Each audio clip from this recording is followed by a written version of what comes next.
नमस्कार, मैं आपका साथी सुमित अवस्थी। 7 बजने वाले हैं, चक्रव्यूह आप देख रहे हैं। सबसे पहले वो कहानियां जिन पर आपने वोट करके अपने नतीजे हमको बताए हैं। जेन जी के बाद जेन अल्फा कैसे डरी यूपी की शिक्षा व्यवस्था, इस खबर को 19% लोग देखना चाहते हैं। आगे विस्तार में पूरे उत्तर प्रदेश की तस्वीर आपके सामने रखता हूं। वंदे मातरम पर फिर बंटवारा, अमित शाह के बयान पर अब नया सियासी घमासान छिड़ा है। इस खबर को देखने के लिए बहुत दिलचस्पी है। 22% लोगों ने आपने अपना वोट इस खबर को दिया है। कंगना रनौत बनाम बाबा रामदेव कंट्रोवर्सी के इस नए चैप्टर को 27% लोग देखना चाहते हैं कि एक ही धड़े के 2 तलवारें आपस में क्यों टकरा रही हैं। इस स्टोरी को 7:28 पर डिटेल में इस पर बात करते हैं। और आज जो खबर सबसे ज्यादा आपके वोट पाकर नंबर 1 बनी है वो है बीते 24 घंटों में पाकिस्तान पर कौन कौन से 5 इंटरनेशनल चार्टे पड़े हैं। इस खबर को देखने में 32% दर्शकों ने दिलचस्पी दिखाई है और यही चक्रव्यूह में आज की हमारी कवर स्टोरी भी है।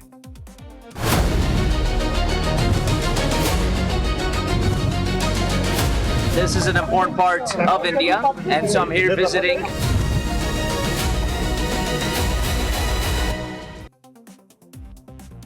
नमस्कार, मैं आपको बताऊं कि शुरू में डिस्क्लेमर आपको दे देता हूं। हम हिंसा के पुजारी नहीं हैं, हिंसा के समर्थक नहीं हैं, पर यह खबर ऐसी है, ये वक्त ऐसा है कि कई बार एहसास कराना पड़ता है कि बातों से, विचारों से आपको एक थप्पड़ पड़ा है। जी हाँ, जब थप्पड़ मारा जाता है तो हाथों की 5 उंगलियों का इस्तेमाल किया जाता है। लेकिन आज चक्रव्यूह में हम जिस थप्पड़ की बात कर रहे हैं उसमें 5 उंगलियां तो हैं ही, और वो एकमात्र थप्पड़ भी नहीं है। मैं तो आज 5 जोरदार थप्पड़ों की बात करने वाला हूं जो बीते 24 घंटे में पाकिस्तान पर लगातार बरसे हैं, जिनकी गूंज इस्लामाबाद से लेकर रावलपिंडी तक अब सुनाई दे रही है। पाकिस्तान के लिए बीते 24 से 48 घंटे किसी खौफनाक सदमे से कम नहीं रहे हैं। पाकिस्तान के सेना प्रमुख आसिम मुनीर हो या पीएम शहबाज शरीफ को एक के बाद एक ऐसे 5 इंटरनेशनल तमाचे पड़े हैं कि चारों दिशाओं से तमाचे लगे हैं, जिससे इन दोनों के पैरों तले जमीन खिसक गई है। पहला थप्पड़ जो मारा है वो अमेरिका ने इनके चेहरे पर जड़ा है। दूसरा थप्पड़ दिल्ली में चले बुलडोजर से इनको लगा है। तीसरा थप्पड़ पीओजेके की बगावत से इन दोनों के चेहरे पर पड़ा है। चौथा थप्पड़ दोस्त मुल्क यूएई में हुई इनकी जलालत का है। और 5वां थप्पड़ खेल के मैदान में भारत ने इनको मारा है। तो बात सबसे पहले जम्मू कश्मीर की। भारत में अमेरिकी राजदूत सर्जियो गोर हैं। उन्होंने कश्मीर का दौरा किया और दुनिया के सामने जम्मू कश्मीर का वो सच बता दिया जिससे पाकिस्तानी अब बौखला गए हैं। सर्जियो गोर का ताज़ा बयान पाकिस्तान के मुंह पर वो तमाचा है जिसने कश्मीर पर उसके झूठे प्रोपेगेंडा की धज्जियां उड़ा कर रख दी हैं। सुनिए, श्रीनगर पहुंचकर राष्ट्रपति ट्रंप के बेहद करीबी, भारत में अमेरिका के नंबर 1 नागरिक राजदूत गौर ने वो कहा जिससे पाकिस्तान के हौसले अब डिग गए हैं। Here knows I'm the U.S. ambassador to India, and this is an important part of India, and so I'm here visiting for the first time. It is an incredibly beautiful place, and so I'm thrilled to be here, thrilled to see this place. We just had a very good meeting, and we have some follow-ups that we hope to take back to Washington, back to Delhi. ध्यान रखिए, यह आम बात नहीं है कि जिस कश्मीर को अमेरिका विवादित जगह की संज्ञा देता रहा हो, पाकिस्तान को अब तक खुश रखता आया हो, वो अमेरिका अब समझ रहा है कि कश्मीर तो भारत का ही हिस्सा है और कश्मीरियों का भला भारत राष्ट्र ही कर सकता है। तभी अपने रुख में बहुत बड़े बदलाव के संकेत अमेरिकी राजदूत ने श्रीनगर पहुंच कर दिए। आपको बता दें कि अनुच्छेद 370 हटने के बाद किसी अमेरिकी राजदूत का पहला दौरा श्रीनगर का हुआ। इससे पहले 9 जनवरी 2020 को तत्कालीन अमेरिकी राजदूत केनेथ जस्टर कश्मीर घाटी आए थे, लेकिन उस वक्त केनेथ 15 देशों के सरकारी डेलीगेशन के मेंबर थे। सर्जियो गोर ने जम्मू कश्मीर के सीएम उमर अब्दुल्ला से भी मुलाकात की। दोनों के बीच एक और पॉजिटिव संकेत, दोनों के बीच मुलाकात में गोर ने कश्मीर की सुरक्षा व्यवस्था की तारीफ की। याद रखिए, इस बीच सर्जिकल स्ट्राइक से लेकर ऑपरेशन सिंदूर तक भारतीय सेना ने पाकिस्तान की सेना और आतंकियों को जोरदार सबक भी इसी 5-6 साल में सिखाया है। सीएम के साथ बातचीत में अमेरिकी नागरिकों के लिए ट्रैवल एडवाइजरी का मुद्दा भी उठा। गौर ने भरोसा दिया कि अमेरिकी नागरिकों के लिए कश्मीर को लेकर जो ट्रैवल एडवाइजरी जारी की गई है उसकी वो समीक्षा करेंगे और इस पर विचार होगा कि क्या इस चेतावनी के स्तर को घटाया जाए, यानी अमेरिकी नागरिकों को कश्मीर जाने की इजाजत दे दी जाए।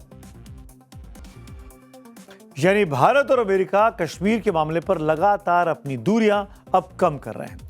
यही बात अब पाकिस्तान के गले नहीं उतर रही। जनरल आसिम मुनीर और शहबाज शरीफ को ट्रंप के कंधे पर सवार होने का जो गुमान था वो भी सर्जियो गौर के इस बयान ने चकनाचूर कर दिया और अब पाकिस्तान की सड़कों से लेकर टीवी स्टूडियोज तक हर जगह सिर्फ कश्मीर विलाप ही गूंज रहा है। तो आप समझ रहे हैं ना, पाकिस्तान में इस वक्त खलबली है क्योंकि थप्पड़ पड़ा है। जिसे कश्मीर को आसिम मुनीर पाकिस्तान के गले की नस बता चुके हों, उस कश्मीर को अमेरिकी राजदूत भारत का महत्वपूर्ण हिस्सा बता रहे हैं। रिएक्शन तो जाहिर तौर पर होना ही था। पाकिस्तान ने इस्लामाबाद में अमेरिकी राजनयिक को तलब कर भारत में अमेरिकी राजदूत सर्जियो गौर के जम्मू कश्मीर दौरे का विरोध किया।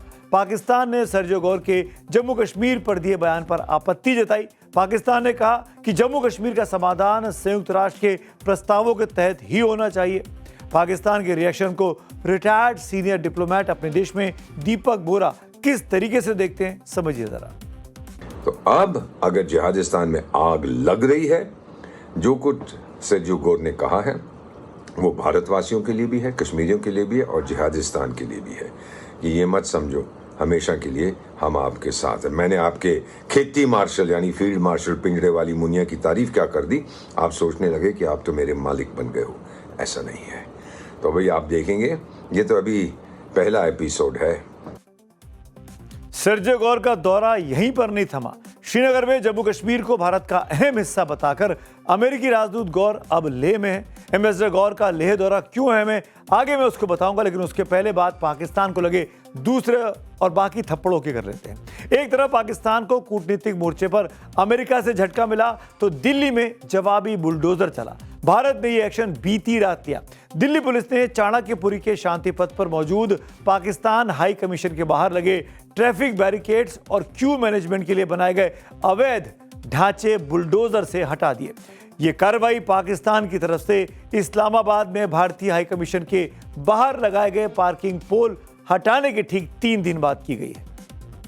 इस वक्त हम पाकिस्तान हाई कमीशन के बाहर मौजूद हैं और पाकिस्तान हाई कमीशन जो कि दिल्ली में इस वक्त आपको हम तस्वीर दिखा रहे हैं कि किस तरह से अवैध निर्माण पर बड़ी कार्रवाई भारत ने की है। बुलडोजर की कार्रवाई करते हुए फुटपाथ पर बने जो भी अवैध निर्माण थे उसे यहां पर गिरा दिया। ये तस्वीर आप देख सकते हैं किस तरह से इस वक्त हम यहाँ पर मौजूद है। ये काउंटर्स आप देखिए कि यहाँ पर ये पाकिस्तान पासपोर्ट ओनली का काउंटर है। यहाँ पर वीजा के लिए अप्लाई करने के लिए लोग पहुंचते थे और बाहर इस तरह से पोल्स और शेड्स और सिटिंग एरिया का निर्माण किया गया था। आप ये देख सकते हैं यहाँ पर बैठने के लिए किस तरह से सीट्स बनाए गए थे सीमेंटेड। इस पे मतलब बाहर पूरा कब्जा कर लिया था और हमारा वहां तोड़ दिया। जब वहां इस्लामाबाद में था अपना यहाँ कब्जा बढ़ाते जा रहे थे। ये तो होना ही था।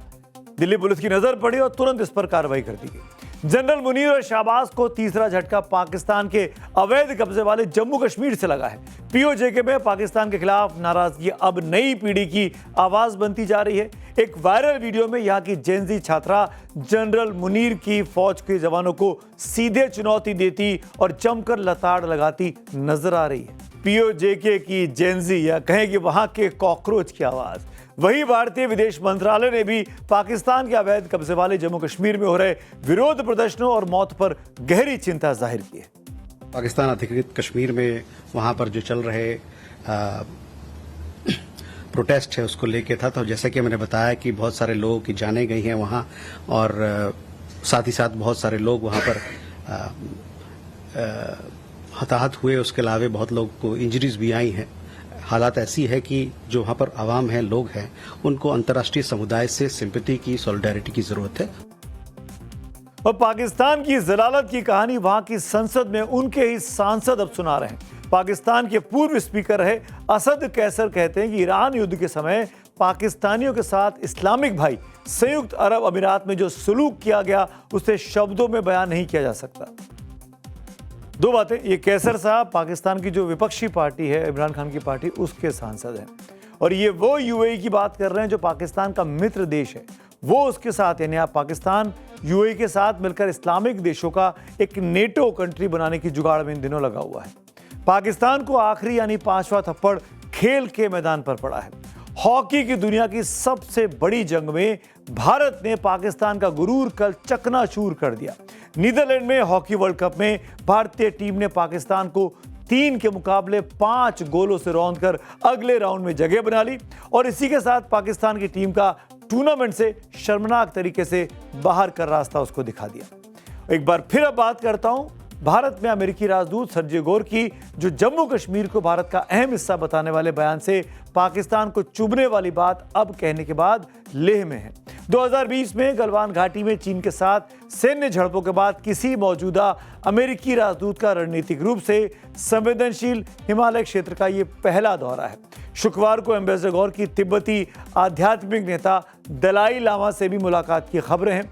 हमारी सहयोगी आकांक्षा स्वरूप कवर कर रही है इस विजिट को, आइए उनको सुनते हैं। चीन भी इस दौरे को, अब खासतौर से लेह के दौरे को बहुत ही कीनली देख रहा होगा। कहा जा रहा है कि सर्जियो गौर की मुलाकात हो सकता है हिज होलीनेस दलाई लामा से भी हो।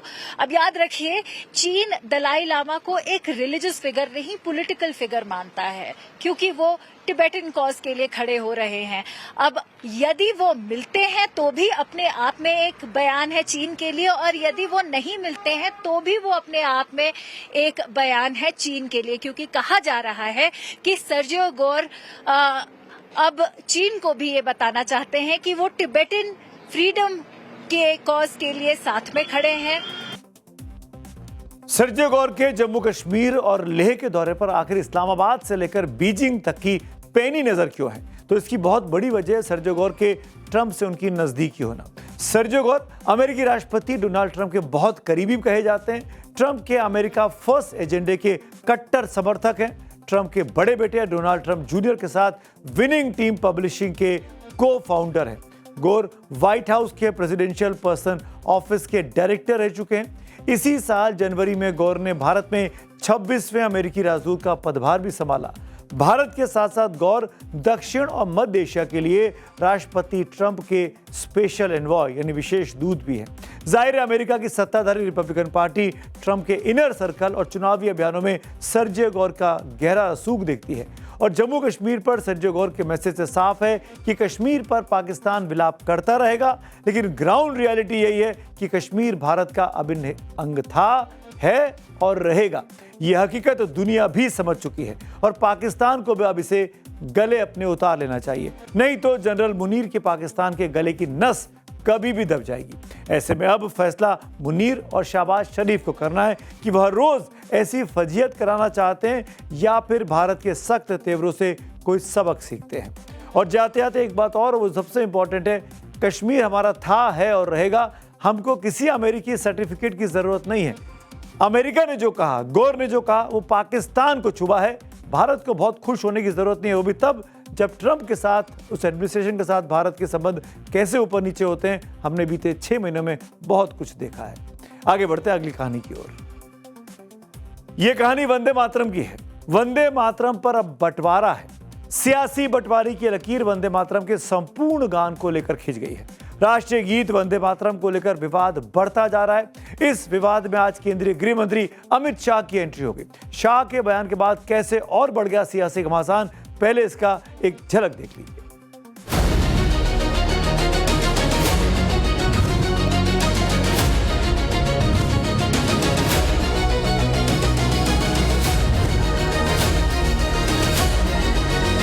उन्नीस में कांग्रेस पार्टी ने मुस्लिम एपीसमेंट के लिए वंदे मातरम के 2 टुकड़े कर देश के विभाजन की नींव डाली।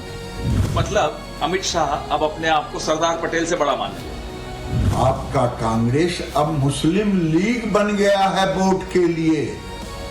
देश के लोगों जरा देखो तो, हमारे पूर्वजों ने वंदे मातरम गाते गाते दम तोड़ दिए थे, आप लोग कहाँ थे?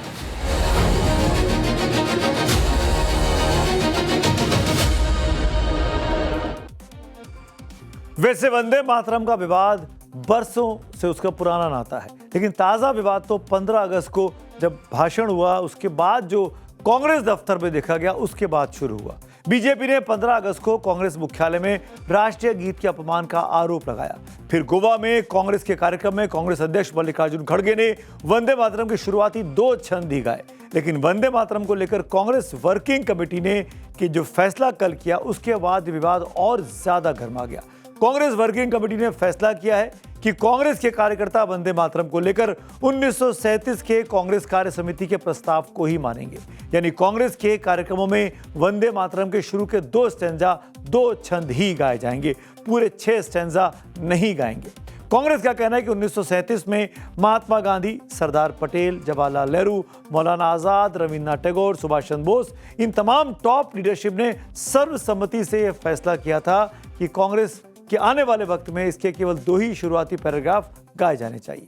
ऐसे में वो मौजूदा सरकारी नियम अब जो कानून बना है संसद के मॉनसून सत्र में, उसको कांग्रेस नहीं मानेगी। कांग्रेस वर्किंग कमेटी के इस फैसले पर अमित शाह ने अब सीधा हमला बोला। इसे कांग्रेस के तुष्टीकरण की राजनीति से जोड़ दिया है।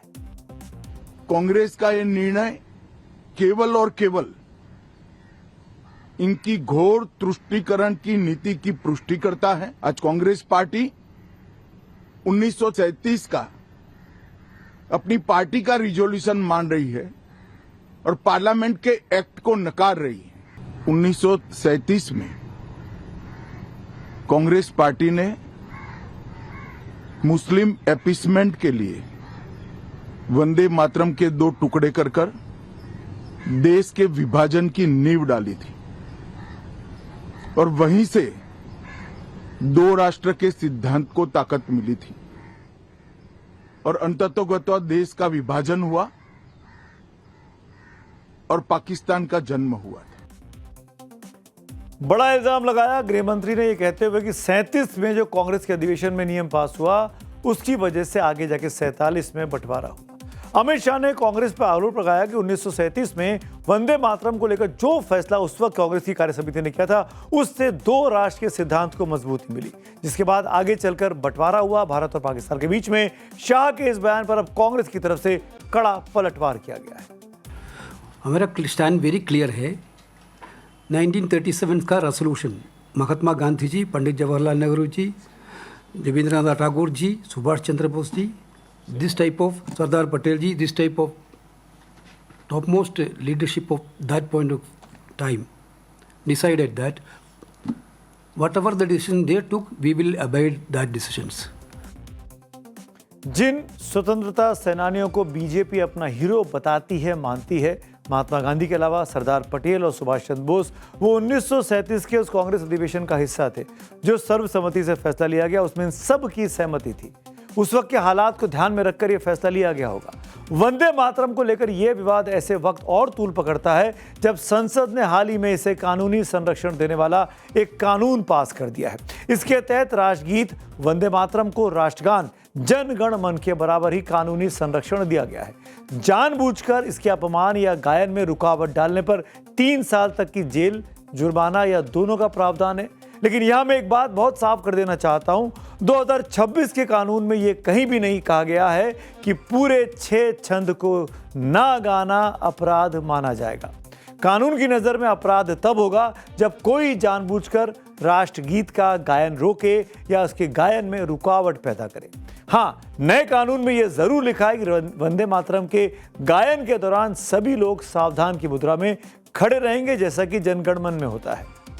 आज गृह मंत्री अमित शाह ने कांग्रेस पर आरोप लगाया कि कांग्रेस पार्टी तुष्टीकरण के लिए राष्ट्रगीत के साथ समझौता कर रही है, लेकिन कांग्रेस का कहना है कि हम वही कर रहे हैं जो 1937 में कांग्रेस की बैठक में तय किया गया था। तो फिर आज सवाल कैसे उठता है, अब साल 1937 में आखिर हुआ क्या था? क्या सचमुच कांग्रेस ने वंदे मातरम के 2 टुकड़े कर दिए, बांट दिए?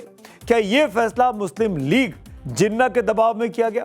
क्या जिन्ना की आपत्ति के बाद नेहरू को उस वक्त झुकना पड़ा, या फिर इतिहास की तस्वीर इससे कहीं ज्यादा जटिल है?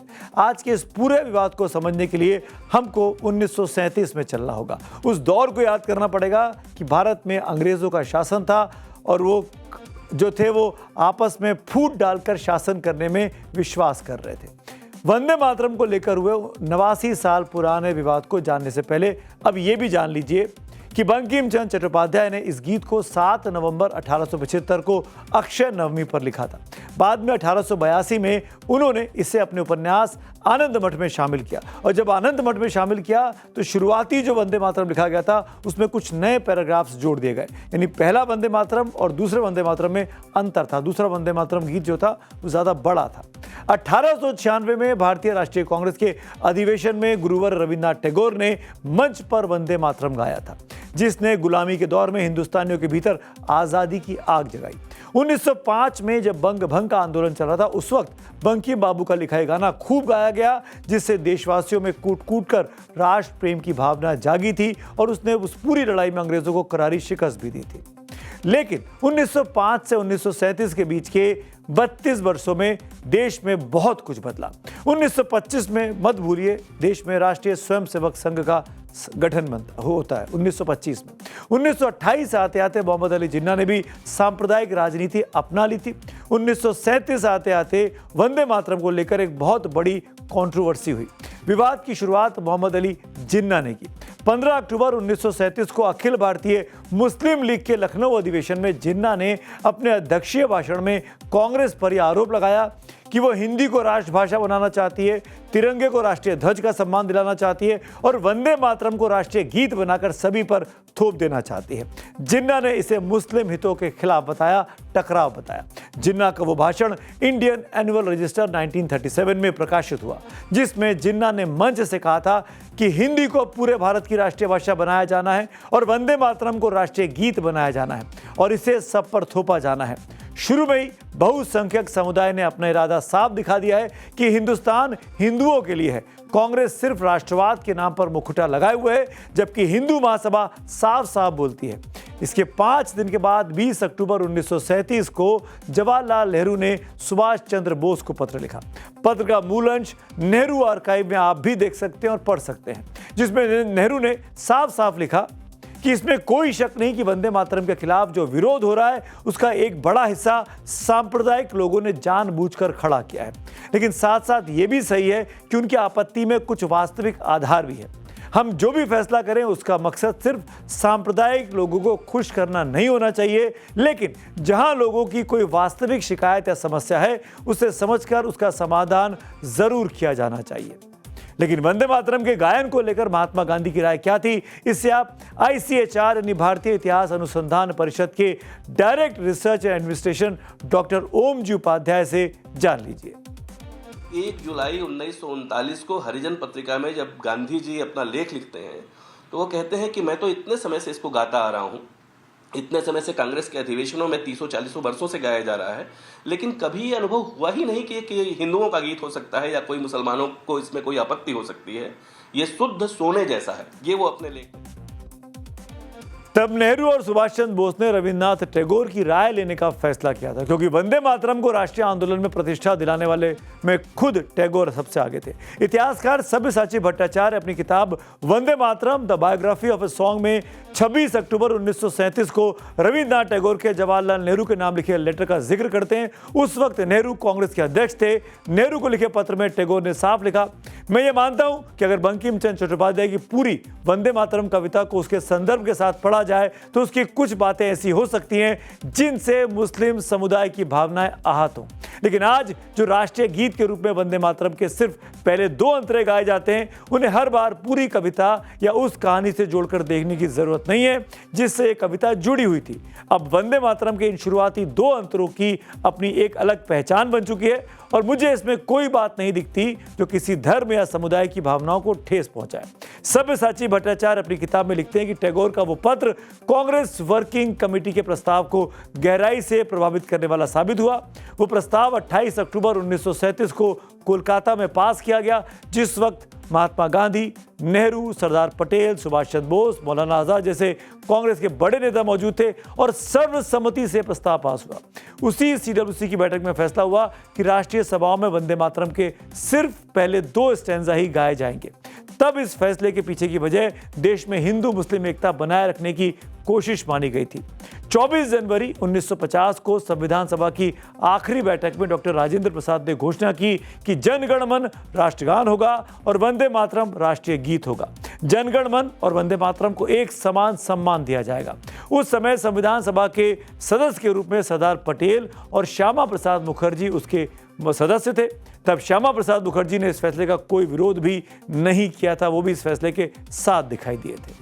अब बात करते हैं आज की अगली एक और बड़ी कहानी की।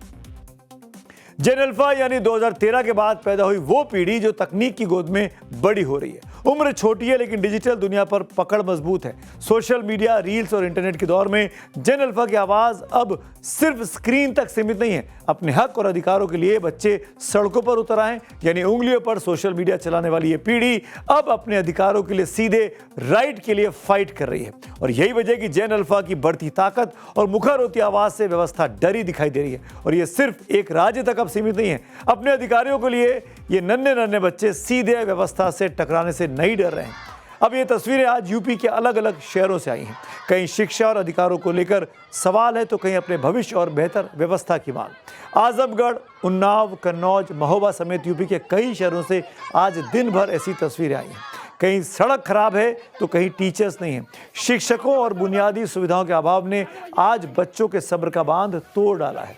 लखनऊ, हमीरपुर, कन्नौज, फतेहपुर, शाहजहांपुर, बस्ती समेत कई शहरों में जेन अल्फा बच्चों ने सड़क पर उतरकर अपनी आवाज बुलंद की है। सुनिए जरा। सड़क खराब है, स्कूल जाते हैं इसलिए हम लोगों को दिक्कत होती है रास्ते में। हम लोग रोज स्कूल जाते हैं तो ये सड़क खराब है, आज दिन रिक्शे भी पलटते हैं। हाईवे खराब है हमारा, रोज स्कूल जाने में परेशानी हो रही है बच्चों को, और कहो तो कोई सुनाई नहीं हो रही। सड़क के लिए जाते थे, ये देख लो यहाँ पर कल रिक्शा पलट गई तो हमारे हाथ में भी लग गया, यहाँ पर भी लग गया। केमिस्ट्री के टीचर नहीं है और फिजिक्स के भी टीचर नहीं है, तो हम लोग चाहते हैं कि केमिस्ट्री और फिजिक्स के टीचर हमारे स्कूल में आए। विरोध की ऐसी तस्वीरें कई है, लेकिन सवाल उससे भी ज्यादा है। सबसे बड़ा सवाल है कि बच्चों को बुनियादी सुविधाओं के लिए सड़क पर क्यों उतरना पड़ रहा है। जिस वक्त उन्हें क्लासरूम में होना चाहिए था, उस वक्त इन छोटे छोटे बच्चों को व्यवस्था के खिलाफ नारेबाजी क्यों करनी पड़ रही है। जिन अधिकारियों के कंधों पर बच्चों का भविष्य संवारने की जिम्मेदारी थी, वो क्या सोए हुए थे?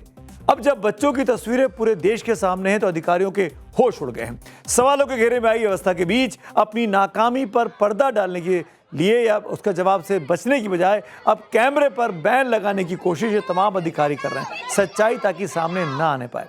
बेसिक शिक्षा अधिकारियों के आदेश की ये वो कॉपियां हैं जिसमें बाहरी लोगों और यूट्यूबर्स के स्कूल परिसर में प्रवेश और वीडियो बनाने पर रोक के निर्देश जारी किए गए, जैसा कि राजस्थान में किए गए थे। हमने आपको 3-4 दिन पहले दिखाया भी था।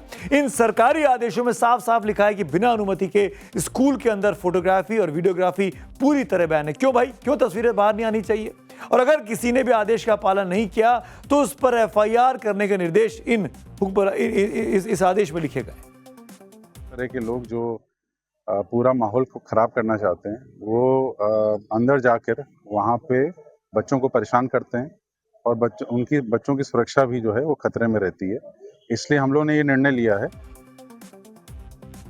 समझ में आया, बच्चों की प्राइवेसी है, उसमें दखलंदाजी नहीं होनी चाहिए। पर अगर स्कूल में अव्यवस्था है, खराब है, टीचर है, क्लासरूम नहीं है, स्कूल टूटे हुए हैं, पंखा नहीं है, खिड़कियां खराब है, कीचड़ फैला हुआ है, तो क्यों कैमरे नहीं जाने चाहिए? ये भी तो माननीय DM साहब को समझाना चाहिए। इन अधिकारियों को तनख्वाह इसलिए मिलती है ताकि बच्चों की पढ़ाई लिखाई सुचारू रूप से वो करा सकें, स्कूलों में बुनियादी सुविधाएं सुनिश्चित हो और बच्चों की समस्याओं का समय पर समाधान हो। अगर इन्होंने अपना काम ठीक से किया होता तो क्या बच्चों को अपने हक के लिए पढ़ाई लिखाई छोड़कर सड़कों पर उतरने की नौबत आती?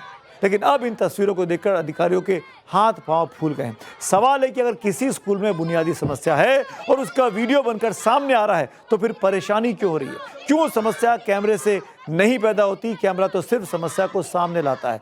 बजाय ये कि कैमरे बंद करा दिया जाए, इससे बेहतर होता कि ये तमाम बेसिक शिक्षा अधिकारी और DM साहब स्कूलों को ठीक करा देते और जब समस्या सामने आएगी तभी तो उसका समाधान होगा। और यही कोशिश तो बच्चे कर रहे हैं, यही कोशिश कैमरा करेगा। ये बात खुद CM योगी आदित्यनाथ कह चुके हैं। ये कैसे अधिकारी हैं जो मुख्यमंत्री साहब की बात नहीं सुन रहे हैं?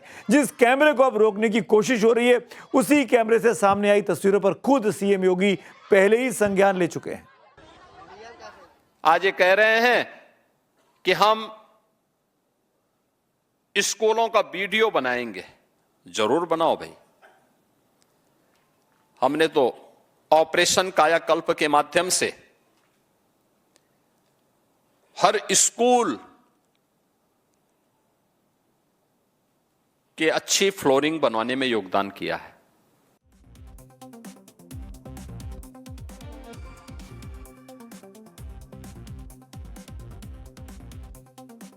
तो मुख्यमंत्री कह रहे हैं कि आप कैमरा लेके आइए, उनको दिक्कत नहीं है, लेकिन मुख्यमंत्री की बात मुख्यमंत्री के जो अधिकारी हैं, बेसिक शिक्षा अधिकारी, वही सुनने को तैयार नहीं है। सीएम खुद चाहते हैं कि स्कूलों के वीडियो सामने आए ताकि उनकी व्यवस्था को सुधारा जा सके, तो फिर ये अधिकारी अपने मुख्यमंत्री की बात क्यों नहीं सुन रहे हैं? कैमरे पर बैन लगाने वाले आखिर ये होते कौन हैं? एक तरफ ये अधिकारी हैं जो सच्चाई को दबाना चाहते हैं, छुपाना चाहते हैं, और दूसरी तरफ योगी हैं जो समस्या का समाधान ढूंढना चाहते हैं। आज उन्होंने शीर्ष अधिकारियों को निर्देश दिए कि अगर किसी तरह की शिकायत आती है तो उसकी जांच की जाए, सूचना गलत या भ्रामक पाई जाती है तो उसका भी तत्काल खंडन किया जाए। स्कूली छात्रों और उनके अभिभावकों के साथ नियमित तौर पर संवाद बनाया जाए, अधिकारी समस्याओं का तुरंत समाधान करें। योगी ने साफ साफ कह दिया कि लापरवाह अधिकारियों की जवाबदेही तय की जाएगी।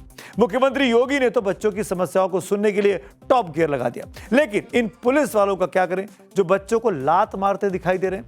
ये तस्वीरें महोबा की हैं जिसमें पुलिस वाले बच्चों के साथ कैसी बदसलूकी कर रहे हैं, देख के शर्म आ रही है। एक पुलिस वाला तो बच्चों को लात मारता दिखता है, दूसरा धक्का देता है। ऐसी और भी कई तस्वीरें यूपी के महोबा से आई हैं।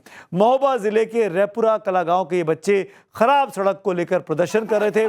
अब जेर अल्फा की इस विरोध प्रदर्शन को हथियार बनाकर विपक्ष सरकार पर सवाल खड़े कर रहा है। मुख्यमंत्री को कार्रवाई करनी चाहिए क्योंकि ये अधिकारी पूरी की पूरी सरकार को बदनाम कर रहे हैं। अखिलेश यादव का आरोप है कि यूपी में बीजेपी सरकार बनने के बाद अब तक मर्जर और समायोजन के नाम पर 26,386 प्राथमिक स्कूल बंद कर दिए गए हैं।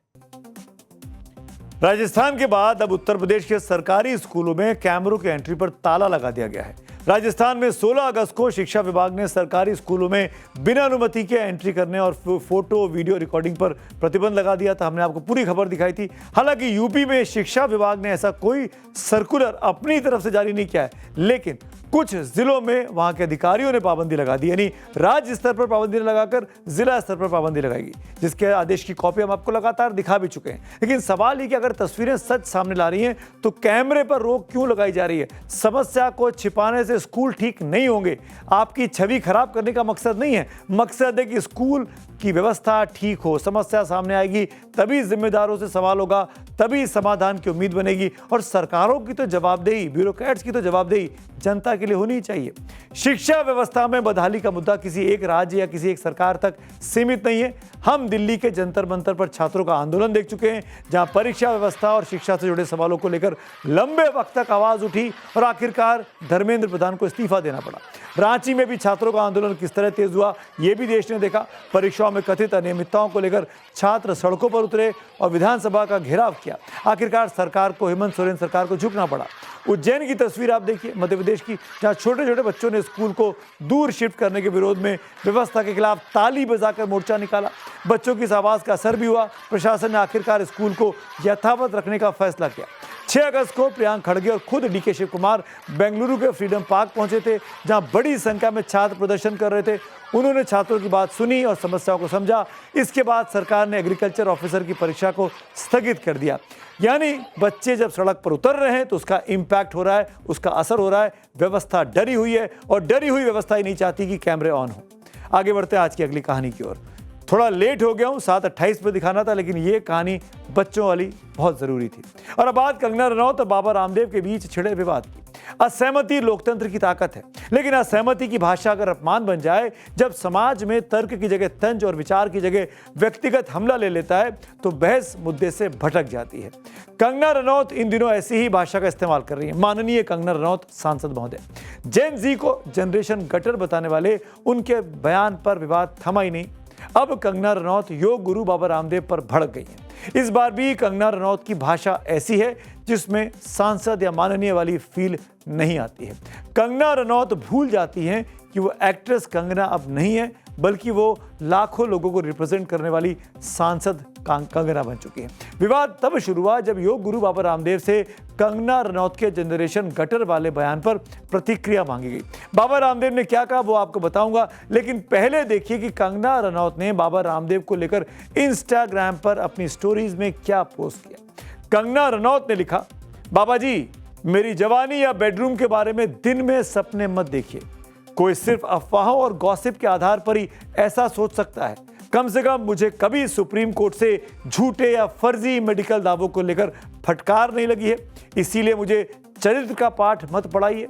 तुमसे तो बहुत ज्यादा बेहतर है मेरा कैरेक्टर, यहां कोई फ्रॉड नहीं मिला है। कंगना रनौत ने सुप्रीम कोर्ट वाली बात इसलिए कही क्योंकि बाबा रामदेव को पतंजलि आयुर्वेद के भ्रामक विज्ञापनों के मामले में सुप्रीम कोर्ट फटकार लगा चुका है। यहां तक तो सही था, लेकिन कंगना रनौत ने बेडरूम और जवानी के सपने देखने वाली बात लिखकर मर्यादा लांघ दी है। कंगना रनौत ने यह पोस्ट तब किया जब बाबा रामदेव से एक कार्यक्रम में कंगना के जनरेशन गटर वाले बयान पर प्रतिक्रिया मांगी गई थी। सुनिए बाबा रामदेव ने कंगना रनौत को उस वक्त क्या कहा था। उनका क्वालिफिकेशन क्या है, उनका बचपन कैसा रहा है, उनकी जवानी कैसी रही है, उनके पहले के कारनामे कैसे रहे हैं, मैं ऐसे लोगों के बारे में बात नहीं करना चाहता। ऐसे किसी भी देश के जवान को जेनजी को गटर पटर बोलना ये बिगड़े हुए दिमाग की निशानी है, गलत बात है। इसके ऊपर जो है उनके पार्टी के लोगों को संज्ञान लेना चाहिए। वो मेरी प्रशंसा करें, योग की प्रशंसा करें तो मैं उनके गुनाहों पर लीपापोती कर दूं। ये दोनों शख्सियत कंगना रनौत और बाबा रामदेव सार्वजनिक जीवन में हैं। इनके हजारों लाखों करोड़ों फॉलोअर हैं, इनको मानते हैं, इनके मुरीद भी हैं। लेकिन ये वाकई में सार्वजनिक जीवन की ये डर्टी पिक्चर मैं आपको दिखा रहा हूं। कंगना रनौत की बात गले लगे तो उनकी आलोचना होनी चाहिए, लेकिन आलोचना का जवाब देते हुए बाबा रामदेव भी निजी जिंदगी की सीमा पार करें तो वो भी सही नहीं कहा जा सकता। ये पहली बार नहीं है जब बाबा रामदेव ने कंगना रनौत पर निशाना साधा हो। बाबा रामदेव पहले भी कंगना रनौत की भाषा और बयानों पर तंज कस चुके हैं। 2 साल पहले एक कार्यक्रम में बाबा रामदेव ने कंगना रनौत के लिए कहा था कि उन्हें मौन योग करने की जरूरत है, यानी उन्हें चुप रहना चाहिए। इसके साथ ही बाबा रामदेव ने कहा था कि कई बार ज्यादा बोलना या आक्रामक बोलना बड़ा दिक्कत देता है। कंगना रनौत की बात करते हुए बाबा रामदेव ने बताया था कि वाणी के 4 दोष हैं: असंबद्ध, झूठ बोलना, निंदा करना और कठोर भाषा का इस्तेमाल करना। साथ ही यह भी नसीहत दी थी कि वाणी की कठोरता से कंगना रनौत को बचना चाहिए। फिल्मों में रहते हुए कंगना रनौत को कंट्रोवर्सी क्वीन का तमगा मिला था, लेकिन राजनीति में उनकी इस छवि से उनकी पार्टी के नेता ही बच रहे हैं। कंगना रनौत पर उनकी पार्टी कुछ बोलने को तैयार नहीं दिखाई देती तो दूसरी तरफ कांग्रेस ने उन्हें डॉक्टर के पास ले जाने की सलाह दे दी है। कंगना के बयान, उनका लहजा जाहिर तौर पर पार्टी को भी, बीजेपी को भी चुभ रहा होगा। हमने आपको एक हफ्ते पहले ही बताया था कि कंगना रनौत का बॉलीवुड करियर भी विवादों से घिरा रहा है। वो करण जौहर का मामला हो, ऋतिक रोशन की बात हो, दीपिका पादुकोण और जावेद अख्तर को लिए गए उनके बयान हो, उन सब से वो उलझ चुकी हैं। राजनीति में भी ऐसे ऐसे बयान देती रही हैं जिससे वो सुर्खियों में लगातार रही हैं। जब राहुल गांधी के व्यवहार को लेकर उनसे सवाल पूछा गया था तो सुनिए कंगना रनौत ने क्या कहा था। हम महिलाओं को बहुत ज़्यादा उनको देखकर जो है अनकंफर्टेबल भी फील होता है, क्योंकि एकदम जैसे टपोरी की तरह वो आते हैं और किसी को भी तू ऐसे करके तू तड़ाक करते हैं। ऐसे कोई इंटरव्यू दे रहा हो तो उनको वो एक तरह शूटिंग कॉल्स करते हैं, आजा आजा मेरे साथ। इस डर्टी पिक्चर में, पूरे विवाद में बाबा रामदेव को भी आप क्लीन चिट नहीं दे सकते हैं। कंगना की भाषा पर सवाल उठाना बिल्कुल जायज हो सकता है, लेकिन जवाब देते हुए किसी महिला के बचपन, जवानी या निजी जिंदगी को बहस में लाना भी मर्यादित भाषा बिल्कुल नहीं कही जा सकती। और अगर रामदेव के हालिया बयानों को देखें तो वो खुद भी सरकार और व्यवस्था पर सवाल उठाते आ रहे हैं। स्वतंत्रता दिवस के मौके पर उन्होंने सरकारी नौकरियों में इंटरव्यू प्रक्रिया में बड़े पैमाने पर भ्रष्टाचार का आरोप लगाया और छात्रों के बढ़ते विरोध पर भी चिंता जताई। हालांकि 2 दिन बाद ही अपने बयान से वो पलट भी गए थे। जब कहीं नौकरी की बारी आए, खास करके गवर्नमेंट जॉब्स में इंटरव्यू के दौरान 90 से 99% घोटाला होता है। ऐसे ही आंदोलन करना पड़ा तो देश कैसे चलेगा। इसलिए भाई सुधर जाओ, नहीं तो देश में आंदोलन और ज्यादा भी हो सकते हैं। कुछ लोग देश का बचपन का इस्तेमाल कर रहे हैं आंदोलन में। यदि देश का बच्चा जो भी प्राइमरी स्कूल में पढ़ रहा है, आप उसको आंदोलन में धकेल देंगे तो बच्चे पढ़ेगा कब। तो इस डर्टी पिक्चर को मैं चाहूंगा कि ये यहीं थम जाए, आगे और ना बढ़े। पर दोनों आदमी को बोलने की शौक है, कौन क्या बोलेगा आने वाले वक्त में उस पर हमारी नजर रहेगी। लेकिन चक्रव्यूह में वक्त हो गया है आपकी राय का, पब्लिक व्यूज का। कंगना रनौत की इस कंट्रोवर्सी पर संध्या मिश्रा जी लिखती हैं, कंगना रनौत सांसद हैं, उचित होगा कि वो अपने क्षेत्र मंडी के लिए कार्य करें। बयानबाजी की रेस में फंसने से किसी का भला नहीं होगा। अगला पोस्ट है जेन अल्फा के मामले में सुजीत सिंह का। जेन अल्फा ने झुका दिया, जब कम उम्र के बच्चे भी अपने संवैधानिक और बुनियादी अधिकारों को समझते हैं तो इससे लोकतांत्रिक व्यवस्था और अधिक जवाबदेह बनती है। तो आज मेरे साथ इतना ही, आपसे मुलाकात होगी कल, तब तक के लिए शुभ रात्रि।